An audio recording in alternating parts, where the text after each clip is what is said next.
mvura yekumwa patepi iri kubuda yakasviba ndikunyepa.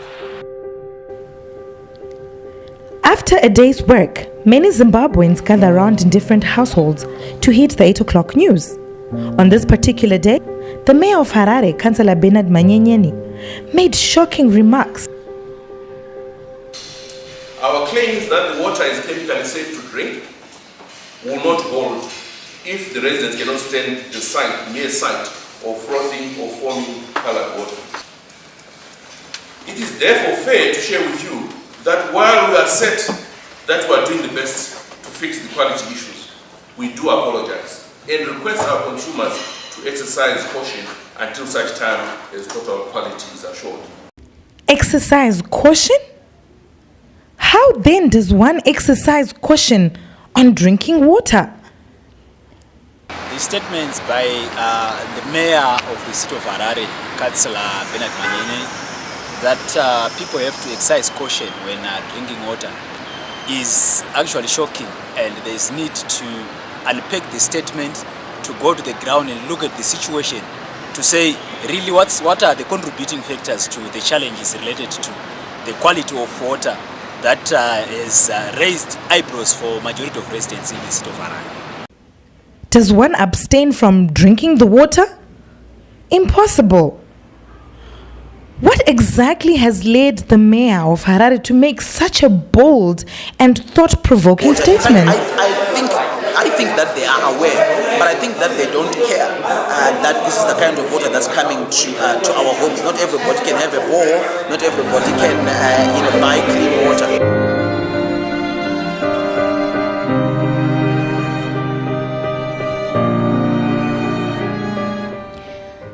The city of Harare is built within Upper Manyame catchment basin. This simply means that where streams start is where the city is sited. In other words, the streams that feed into Lake Chivero start exactly where Harare is sited. We will talk about Lake Chivero later on. Upstream of Marimba River, we find Monaville Flay, which has been identified by the Ministry of Environmental, Water and Climate as a Ramsar site. A Ramsar site is a name given after the UN convention that was held on the 2nd of February 1971 in Iran, which obliges governments to protect and preserve wetlands for the purposes of water provision. We are in November and we have just received a few millimeters of rainfall, but here on the pond area there's a bit of water now that's accumulating, and we already have a variety of grasses that are coming up and growing. Here we've got about 136 different grass species and sedges that I'm holding in my hand, and as the water sinks into the ground, it's actually purified and cleaned. In the underground, the water is actually stored and slowly released into the streams, and this is actually beneficial during droughts or the dry season. So wetlands act as a sponge, releasing the water slowly. It goes to the stream before it goes to Lake Chivero. The Ramsar Convention is an international treaty that provides a framework for the conservation of wetlands and their resources. On the surface of the water, we can see many creatures and insects, and that's an indication of a healthy wetland ecosystem. Indeed, the quality of water upstream is clean and clear, raw water. Yet still the question remains, why are we supposed to use it with caution when it's now at the tap? What then happens to such innocent looking water? Going downstream, we find a vast piece of land that is actually under cultivation, yet it's a wetland. One of the many abused wetlands that are supposed to be preserved for purposes of water provision. Further downstream at Rugari, Urban agriculture seems to be the order of the day as a main activity, which is inevitably accompanied by fertilizers and many a times pesticides. Fertilizer tinotenga tega kazhinji kachona, dzimwe nguva tinoona kupiwo kana pauya vemotikari yeSitco yeyi, kana yauya ikakwanisawo kutinyorawo mazita edu tinokwanisawo kupiwawo, kana ingave mbeu kana fertilizer.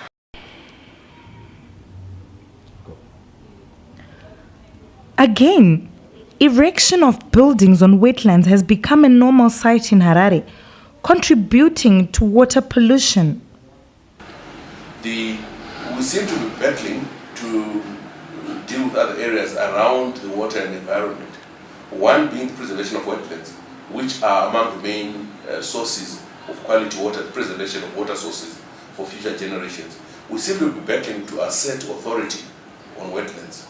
Almost every month, there's an aspect of the city life that relates to wetlands that is tampered with, particularly illegal developments. We need to strengthen our enforcement around wetlands. The city is not growing fast enough in terms of area, in terms of land. So the wetlands which have been preserved over decades are now targeted by those people who wish to develop. And we have to move a gear up. At yesterday's full council meeting, we've agreed we must engage the environmental agency at the highest levels so that the wetland story gets the authority from council, the authority from the environmental agency, the power to enforce, to control development in areas that are deemed to be wetlands, in areas that require protection. Such is the case for the construction of a filling station in Kambuzuma. The condition of raw water continues to deteriorate as we go downstream to yet another major culprit, sewage. The climax of the whole water quality story is then shown at the Crobra Sewer Treatment Plant.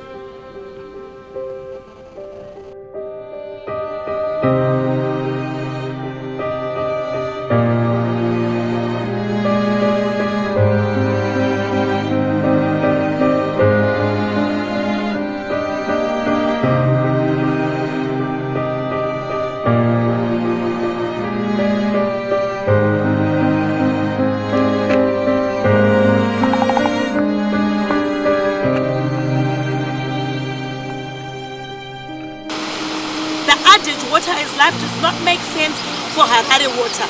It does not make sense at all. There is no life in Harare water, but rather there is destruction of life.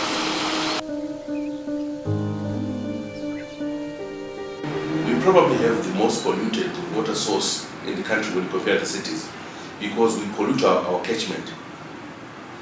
Then the water comes into our water source, and from there we extract, treat, and serve our people. So we use 7 chemicals. There are local authorities here, which in this country, which can serve their populations by as few as 2 chemicals. We are on 7. That really impacts on our costs of supplying Harareans with potable water. Water treatment chemicals, we normally use 9 chemicals, and they are namely polyaluminium chloride, then granular aluminium sulfate, but this one is a complementary to liquid aluminium sulfate. We also use activated carbon, sulfuric acid, anhydrous ammonia, gaseous chlorine, hydrated lime, HTH granules, then we have got sodium silicate, that is the 9th one. Because of the quality of our water, which is normally polluted by industries, the cost of for chemicals is very, very high. The minimum that we normally go at a suppressed level is about 35 million, 118,475. This one is a suppressed one because of cash flow problems. What is happening is City of Harare is saying, I deliberately pollute the water, and you, the residents, you carry my burden, you clean my mess. So this, whether you're in Headcliff, whether you're in Highfield, Budirio Mfakose, you have to carry the burden. The cost of producing water currently is 70 cents per cubic meter. Now we are charging 25 cents per cubic meter for all high density suburbs. And the low density suburbs we are charging 40 cents per cubic, which qualifies that the city is already subsidizing water, whereas it doesn't have the cash flow to do that. As Marimba River feeds into Lake Chivero, it's dirty raw water mixed with dirty raw water from Manyame River and Mukuvisi River. A catastrophe. It is at Lake Chivero where water is abstracted and treated at Morton Jeffrey for distribution to suburbs.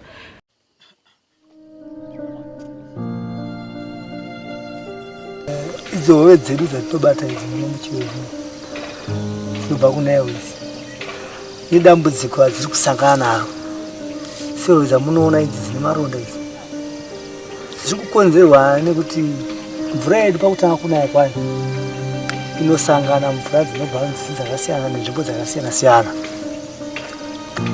Mukusangana kwemvura idzodzo muri kukonzera kuti panoita reaction iripo yemachemicals inoaffecta idzo hove dzedu idzi zvekuti dzimwe dzinotosvika pakuita blind kusaona zvekuti dzotambudzika kusvika pakufa mamwe maronda ivaya dzotopera idzi toti zvinoshambira izvezvezvi zvotodyika abesu anodyika ona dzichitambudzika pakufa vanhu chaivo chavakuwa dambudziko iroro kakare mukuraura imomo vachiraura vakatsika mvura iyoyi mwaka iwe unoitambudzika mvura hove pane kuti makumbo avo anodyika maoko anodyika futi sekubata kwanoita mvura vachibata hove vachidii zvinovakonzera kuti vakuvare saka zvida kuti handinoti tingaitwa chii kuti tigadzisirwe kuti hove dzedu dzirambe dzichiwanda.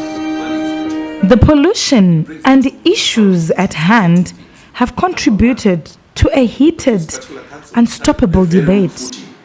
We lost 2 years worth of revenue by having the minister at the stroke of a pen cancelling off all receivables. The debt write-off of July 2013 was a disaster for this city. It will remain so for the foreseeable future. It will take us easily 6-7 years to recover from that loss, assuming people are paying. Which brings us to another conversation. The people are also not paying. We're not sitting on over $700 million worth of receivables. Our debtors book has climbed up to $700 million. The same resident who's asking for water, who's asking for good roads, who's asking for garbage to be carted and collected and disposed of, is not paying for the service that they're expecting. We're having a billing efficiency of just over 50%. What that tells us is that 1 in every 2 ratepayers is not paying. We are committed to meeting our promises out of our budget. What that means is that the residents are prepared to only pay for half of the things that we want to do for them. All the complaints against or about municipal services must be accompanied by a solid statement that I'm Mr. X, I'm a competent and compliant ratepayer. I need services. We don't have that discussion. Easily 80% of the people who complain about services in council, whether it's about water, whether it's about garbage collection, are themselves non-compliant. If we shut out the people who have not paid their rates in discussions around council performance, we'll have less complaints. And we are running at a loss. We cannot continue producing water at such tariffs.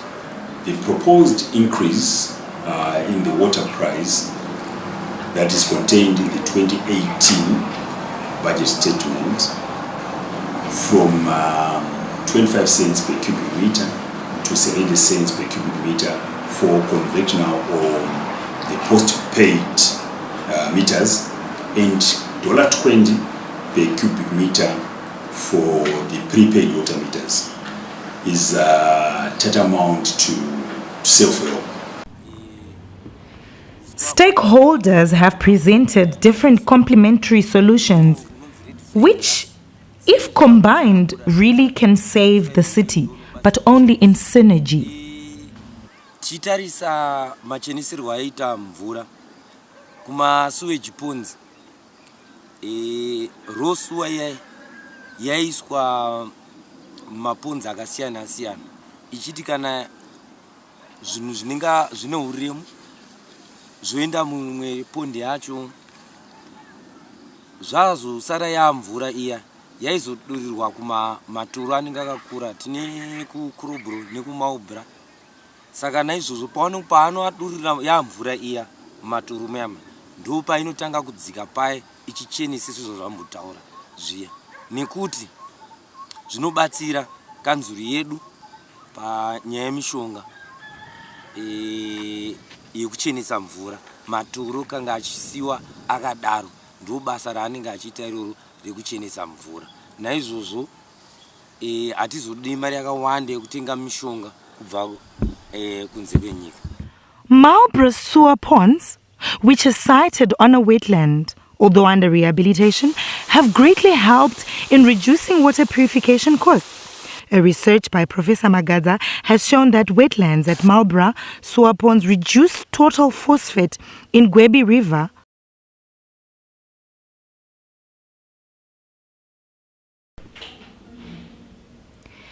His Worship, the Mayor of Harare, Councillor Bernard Manyenyeni, proposed a wide range of interventions to the problem. What we now need to do is up the discussion around new water sources.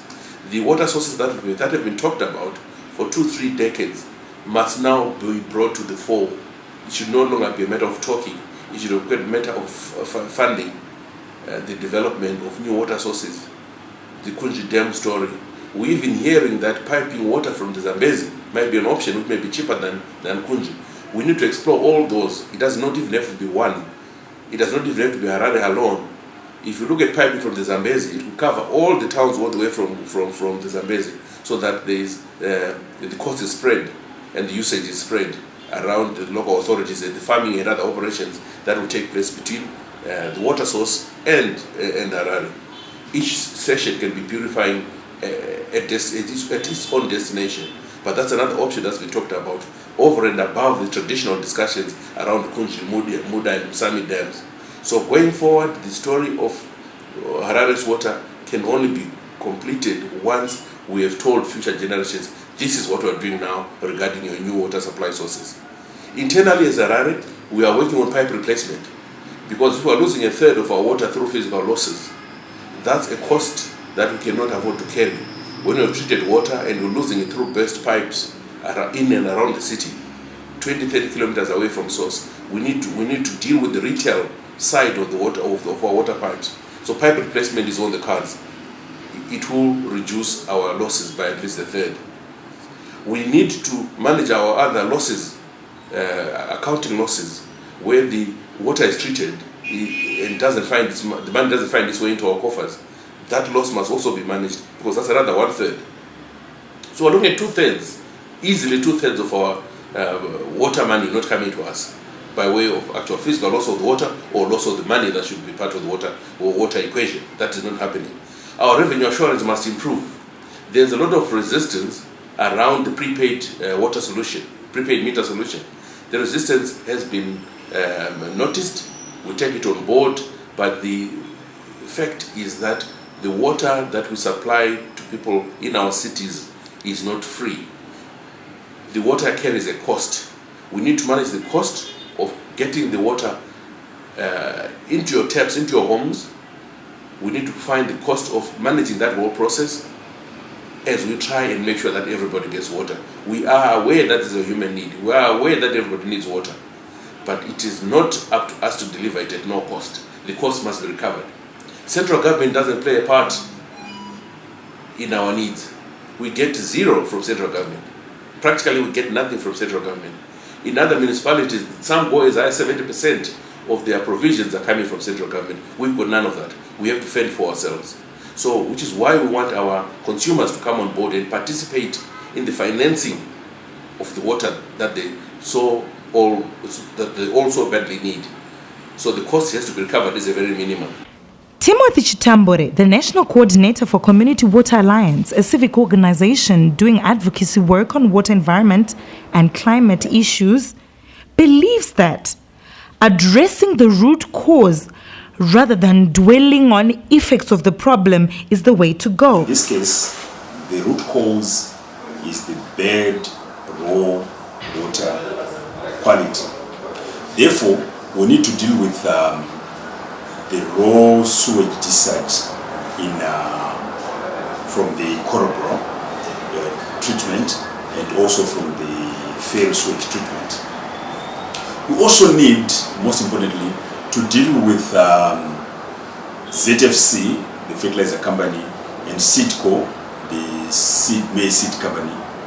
That has got programs that encourage or allow urban cultivation on wetlands. We also need the space to operate in terms of the governance of the city. Unlike a lot of cities in the world, the expectation is that the city is autonomous and runs its own affairs. That doesn't apply to Harare. That doesn't apply to local authorities in this country. We are very much under the control of the center. Central government manages everything that has to do with procurement. It's unnecessary bureaucracy. It makes it very difficult for us to procure timelessly. So we do need the autonomy that's prescribed in our constitution in order to deliver to the people of Harare the municipal solutions, including water, with minimum delay. So that to me is important. Councils must be allowed to operate as councils. We're a lower tier of government, but we are a mini government. Let us have all the features and tenets of a mini government as prescribed in our constitution. I'm not asking for a favor. I'm asking for something that's prescribed in a constitution that belongs to all of us. That was not prescribed or drawn by the city of Harare. It is meant to cover the whole country. So autonomy is part of the solutions that we need for municipal services, that we need particularly for the water solution. So those are some of the thoughts around Harare's water. We also advocate for a national fiscal commitment beyond the 1.2 national budget allocation that we have been seeing. We need to respect section 301, subsection 3 of the Constitution, if I may read, which says allocation 301, allocation of revenues between provincial and local tiers of government. Subsection 3, not less than 5% of the national revenues raised in any financial year must be allocated to local authorities in their share in that year. And I hope our residents, our consumers share with us the story. They must understand our problems when we have to cut water, we have to reduce water, where we have to undertake maintenance. Those processes are necessary. They are labor pains. So when we do have those challenges, I urge all our residents to come on board and share the problem with us. On our part, we should make it, we should cause minimum disruption to water supply. It's not out of our desire to have you without water for hours or for days while we attend to any of our problems. So we call upon the consumers to be fully appreciative of the need, the occasional need to down the plant, to close the pipes while we find solutions in and around Harare's water provision.